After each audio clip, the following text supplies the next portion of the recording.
If I followed you around for a week, I could probably predict your future.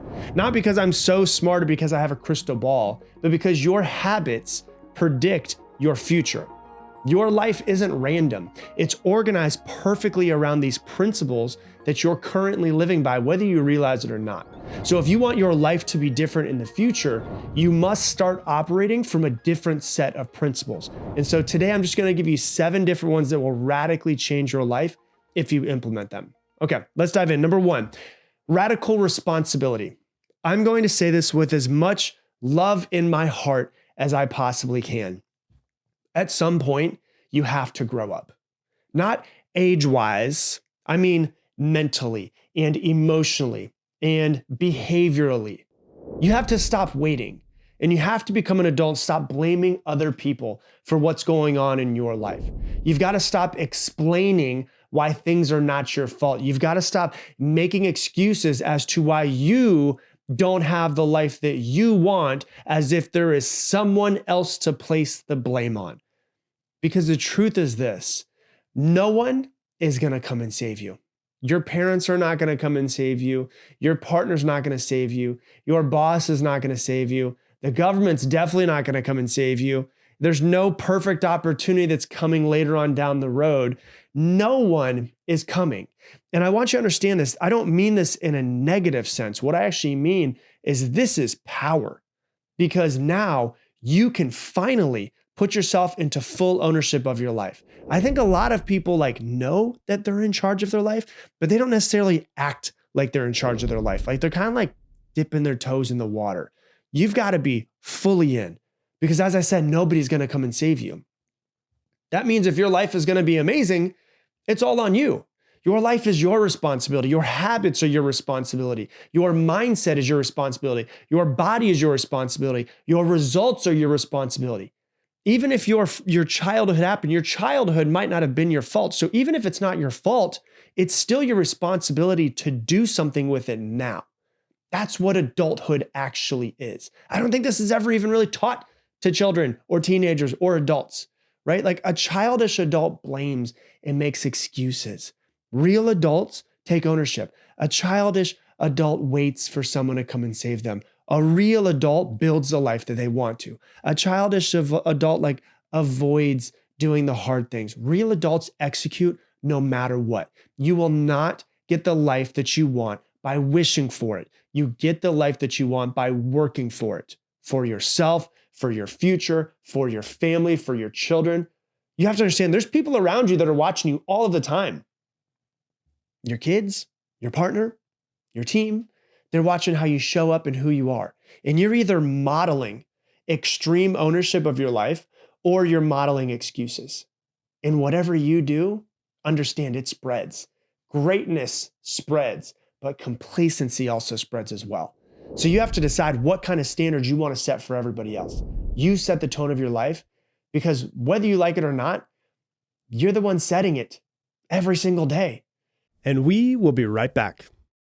Hey, if you're still watching this video, you're the type of person who wants to learn and grow and improve yourself. Do me a favor, check below and see if you have subscribed to this channel. If you have not, do me a favor, hit that subscribe button so that you and I can go on this journey of self-improvement and making your life better. So if you would subscribe to me, I would appreciate it. And now back to the show. And so this is the moment where you stop acting like life is happening to you and you start acting like something you're trying to do to build the life that you want. No one's coming for you. You've got to build it yourself. So that's number 1. Number 2 is you need to get aligned. Most people don't know where they're going in life. I've asked hundreds of people, what do you want? And most people can tell me what they don't want, but they're not really clear on what they actually want. Like they're working hard, but they don't really have any idea where they're going or what they're trying to work towards. You need a North Star, and you need to become extremely clear on what that is. And your entire life needs to be headed towards that North Star. Every decision that you make from then on out filters through your North Star. And then after you figure out where you want to be, you need to figure out who you need to be to create that life, because you have to be the one to change. So who is that future self? Like figure out everything that you can about them. What do they think about themselves? How do they speak to themselves? How do they speak to other people? What time do they wake up? What type of food do they eat? How often do they go to the gym? Every single detail of that future version of yourself, and then start stepping into that version of you every single day. See, most people don't have a future self that they compete with and they try to build themselves into. Like they have multiple identities that are fighting for time inside of their own head. Like the disciplined version of you is fighting with the comfortable version of you. The focused version of you is fighting with the distracted version of you. And that internal conflict is what's creating inconsistency in your life. So if you're lacking alignment across your entire life, it's going to be really hard to take action to create an amazing life. So if you clearly don't know, hey, this is who I need to be, and this is what I'm trying to create, it's going to be really hard to figure out what type of role you want to play every single day.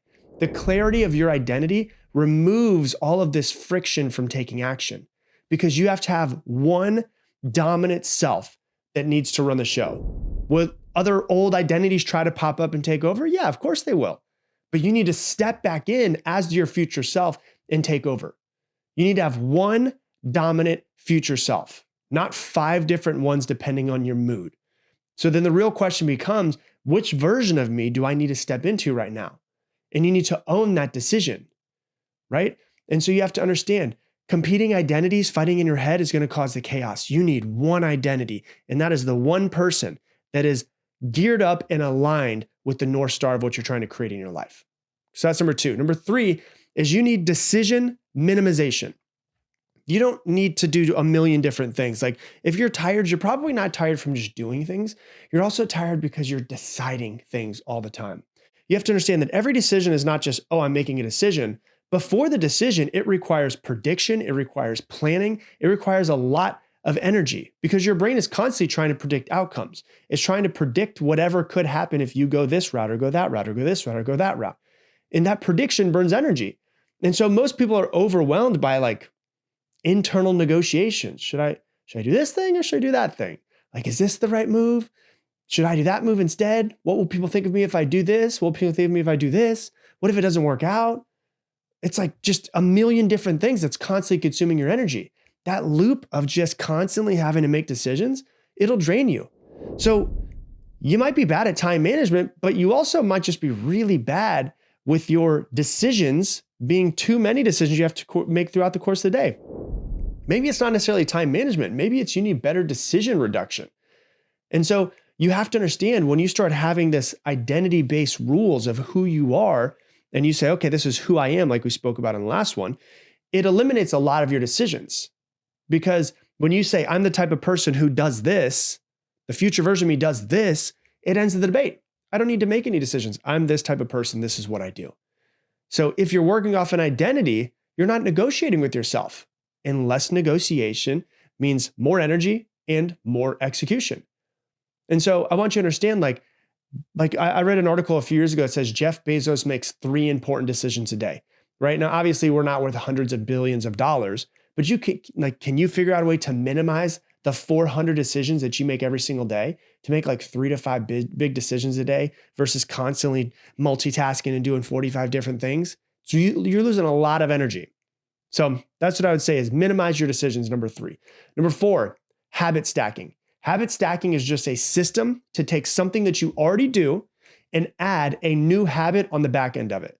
And your system is just basically what you repeatedly do. So the easiest way to fix your life is to just add something to your existing sequence. Like most people try to build a habit in isolation. They're just focused on this one habit. And it's in isolation, and that's why they fail. Habits stick when they're connected to other habits, when they're not separate, but they're part of a sequence. Like habit stacking is very simple. You take something you already do, you attach something, a new behavior to it. After I do this, I do that. No thinking, no negotiation, just sequence. So like it could be wake up. That's something that we do every single day, right? And then we brush our teeth. Okay, well, let's try to create a habit stacking sequence after brushing our teeth. So waking up, we go to brush our teeth. After we brush our teeth, we drink water. After we drink water, we make coffee. While coffee's being made, we do 100 push-ups. After 100 push-ups, we meditate. After meditating, we journal, and then we get to drink our coffee. While journaling, we plan the day. Plan the day, immediately take action on the most important thing next. See how there's a sequence? You do this, then you do this. You do this, this. You do this, you do this. You don't have to wake up and think like, oh, what do I want to do now? It's like, no, once I do this thing, I do this thing. So if this, then that. You're building a chain. And once the chain starts, it keeps going. Once the chain starts, you have momentum on your side. And so the goal is automatic flow. You just do this, and you go to the next thing. You do this, you go to the next thing. And you start it with something that you're doing already, and it's getting you in the movement. Because just having to start a brand new action from nothing is pretty hard. But if you're already doing something and you're immediately just going to the next step in the sequence, you've already got momentum on your side. Make the habits obvious, make them easy, make them connected, and just try to be consistent as you possibly can. Most people are trying to be intense and like, oh my God, I've got to win this thing. I'm just trying to be consistent every single day. Consistency beats intensity all of the time. And then track it. Like track it. Have a little, okay, when I do this, I do this. And you just mark it off. Monday I do this, Tuesday I do this, and you just do it every single day. Because what is tracked improves. And so stop trying to like change your entire life all at once. Like just try to build sequences throughout your day that make taking action easy. Just win the next step of the chain. Okay, that's number 4. The next one, number 5, is have a gratitude practice. Gratitude is about being thankful, yes, but it's also about training your attention. This has completely changed my life because I thought gratitude was just like waking up and like, oh, I'm just going to focus on what I'm grateful for. It does, but it also, from the moment that you started in the morning, trains your attention throughout the rest of the day. Because you have to understand, your brain is designed to detect problems. It scans for threats by default. And that creates a bias towards lack. If we're constantly scanning for threats and problems, we're going to see all of the places where there's holes in our life and where we don't have enough. And it creates a bias towards lack. It creates a bias towards problems. And you're basically training yourself unconsciously to focus on what is wrong or what is negative in your life. If you start in the morning with gratitude, gratitude rewires your brain to start noticing what is good in your life. It shifts what's called, there's a part of your brain called the salience network. It shifts what you're focusing on. The salience network is a part of your brain that decides what's important and where your attention should go. So if you do this and you focus on your gratitude, you're shifting from what's missing to what's amazing. People always ask like, oh my God, what's your morning routine? What's your evening routine? The 2 things I do every single day that just bookend my day, no matter what, is I have gratitude practice in the morning and I have a gratitude practice as I'm going to bed.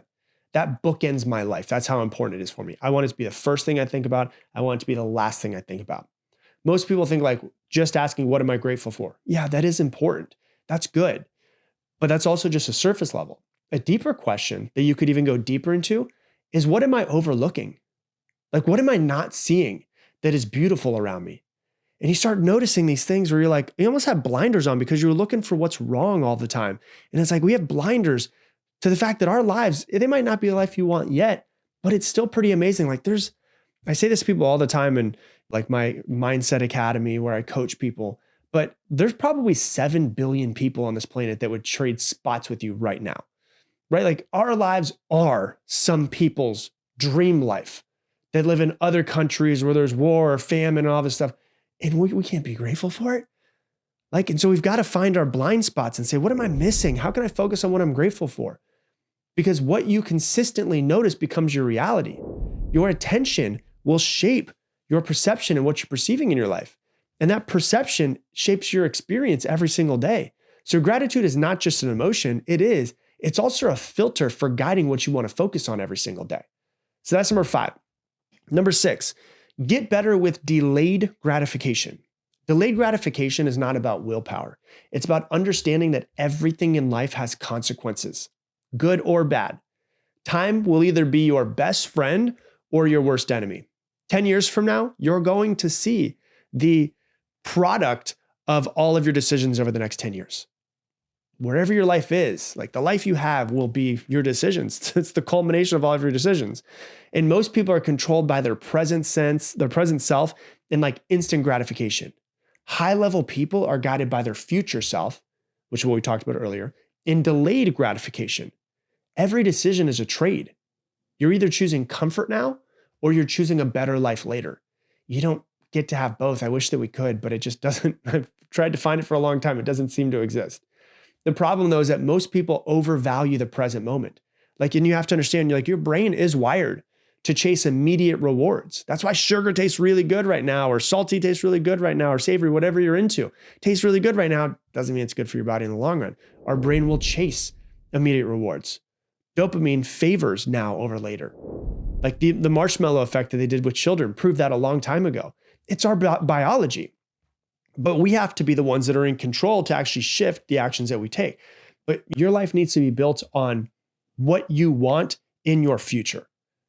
And if it feels good now, it might not be good for you. What's hard is to do the hard thing now that actually builds your life a year, 2 years, 3 years down the road. You don't get that instant gratification. Delayed gratification is learning to live in the moment, but also be focusing on your future when you're doing that. It's choosing long-term over short-term. That's really what it's doing. It's saying no to who you have been and saying yes to who you actually want to become. Every time that you delay your own gratification, you send a signal to yourself. And you say, it's basically you saying to yourself, I'm someone who plays the long game. I'm somebody who's building self-trust. I'm somebody who's building confidence. I'm somebody who's building identity. I'm somebody who's trying to build a life that's better than what I currently have. And your identity starts to shift over that. You don't need to be perfect. You're going to screw up. We're all going to screw up. We're not perfect. Nobody ever will be. You're going to fuck up sometimes. That's okay. It's okay. Don't guilt yourself and shame yourself. Use it as data so you can get better next time. You just need to win more long-term decisions than short-term decisions, because your life is, once again, just the accumulation of all of those choices. Short-term thinking creates problems in your future. Long-term thinking creates a future that you've designed. Delayed gratification is not deprivation. It's you strategically building your life. Okay? And number 7, oh no, we all got to do it. Cut your screen time in half. Let's be honest. You probably already know you're on your phone too much, right? We all do. This isn't like new information. It's something that we're probably all avoiding, right? Because it's uncomfortable to admit, but your screen is stealing your life and you're not going to get that time back. The average adult spends about 4 to 6 hours a day on their phone. And so let's go in the middle and call it 5 hours. Over the next 40 years, 5 hours a day times 365 is 1,825 hours per year. Times 40 years is 73,000 hours. How long is 73,000 hours? 8.3 years of your life. Over the next 40 years of your life, if you spend 5 hours a day on your phone, that's 8.3 years of your life. Not days, years, looking at a screen instead of looking at the amazing stuff that's around us, being present and seeing your children's beautiful face, seeing amazing sunset. So if you cut it in half and you go from 5 hours a day to 2.5 hours a day, over the next 40 years, that's literally you gaining back 4.1 years of your life. So just cut it in half, right? We're giving away years and years of our life by being on these things. So try to cut it in half. You don't have to completely stop. It's okay. You can go scroll cat videos if you want to, but scroll 50% of the cat videos that you currently are, right? That will give you back 4 years of your life over the next 40 years. Hey, thanks so much for watching this video. Based off of what you've been watching recently, YouTube searched its algorithm and searched all of the videos that I've ever made, and it thinks that this video right here is the one that is what you need right now. If you want to make sure to never miss another video, hit that button right there, subscribe, and I'll see you on the next one.